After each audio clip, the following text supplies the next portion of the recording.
లెక్కల మాస్టర్ సుకుమార్ టాలీవుడ్ ని కూల్ గా చుట్టేస్తున్నారు. ఓవైపు పాన్ ఇండియా మూవీస్ తో బిజీగా ఉన్నారు, మరొక వైపు తన శిష్యుల్ని ఒక్కొక్కరిని ఇండస్ట్రీకి పరిచయం చేస్తున్నారు. ఇప్పుడు భార్యను పూర్తి స్థాయి నిర్మాతగా తీసుకొస్తున్నారు. ఆ అప్డేట్లేంటో ఈ వీడియోలో చూసేద్దాం. క్రియేటివ్ జీనియస్ సుకుమార్ దర్శకుడు మాత్రమే కాదు, ఆయనలో నిర్మాత ఉన్నాడు.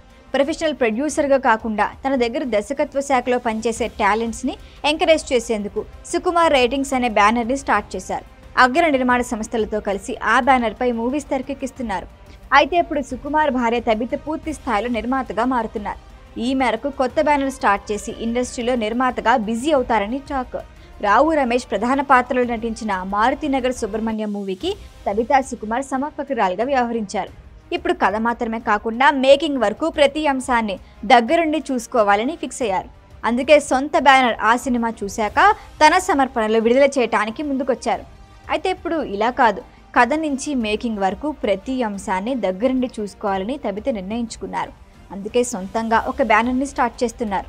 ఇంతకీ తబిత పూర్తి స్థాయి నిర్మాతగా మారబోతున్నారన్నది ఏ సినిమాలో తెలుసా? కుమారి 21F సీక్వెల్. 10 ఏళ్ల క్రితం వచ్చిన ఈ సినిమాలో హెబా పటేల్, రాజ్ తరుణ్ నటించారు.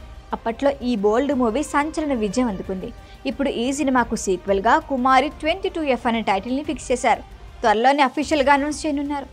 ఆ టైంలోనే తబిత ప్రొడక్షన్ హౌస్ పేరు కూడా ఫిక్స్ అనౌన్స్ కానుంది. ఇంట్రెస్టింగ్ విషయం ఏంటంటే కుమారి 21F ఫస్ట్ పార్ట్కి కంప్లీట్ ఆపోజిట్లో ఈ సినిమా ఉండబోతుందట. కుమారి 21Fలా బోల్డ్ మూవీ కాదని, సెకండ్ పార్ట్లో స్పిరిచువల్ రొమాన్స్ ఉంటుందని అంటున్నారు. వాస్తవానికి కుమారి లాంటి బ్రాండ్కి స్పిరిచువల్ సింక్ అవుతుందా అంటే సందేహమే. మూవీ మొత్తం ఫిజికల్ అట్రాక్షన్ చుట్టూ నడుస్తుంది. పైగా ఈ జనరేషన్లో ఏజ్ 22 అంటే ఫాస్ట్గా ఉండే బ్యాచ్ అంటారు. కుమారి 22F అని ఆధ్యాత్మికం బ్యాక్ డ్రాప్లో సినిమా తీస్తే ఆదరణ దక్కుతుందా? ఇదే నిజమైతే ఈ రెండు బ్రాండ్స్ని ఎలా మిక్స్ చేస్తారు అన్నదే డిస్కషన్. అయితే సొంత బ్యానర్ ప్రారంభిస్తున్నారు కాబట్టి బోల్డ్ మూవీస్ కాకుండా కాంట్రవర్సీలకు దూరంగా సినిమాలు తీయాలని ప్లాన్ చేస్తున్నారట. అందుకే బోల్డ్ కంటెంట్ వద్దని ఇలా ఫిక్స్ అయ్యారట. ఇందులో నిజమెంతో తెలియాలంటే అఫీషియల్ అప్డేట్ వచ్చే వరకు ఆగాల్సిందే. ఈ వీడియో కనుక మీకు నచ్చినట్టయితే లైక్ చేయండి, షేర్ చేయండి, సబ్స్క్రైబ్ చేయండి. అలాగే పక్కనే ఉన్న బెల్ ఐకాన్ని క్లిక్ చేయండి.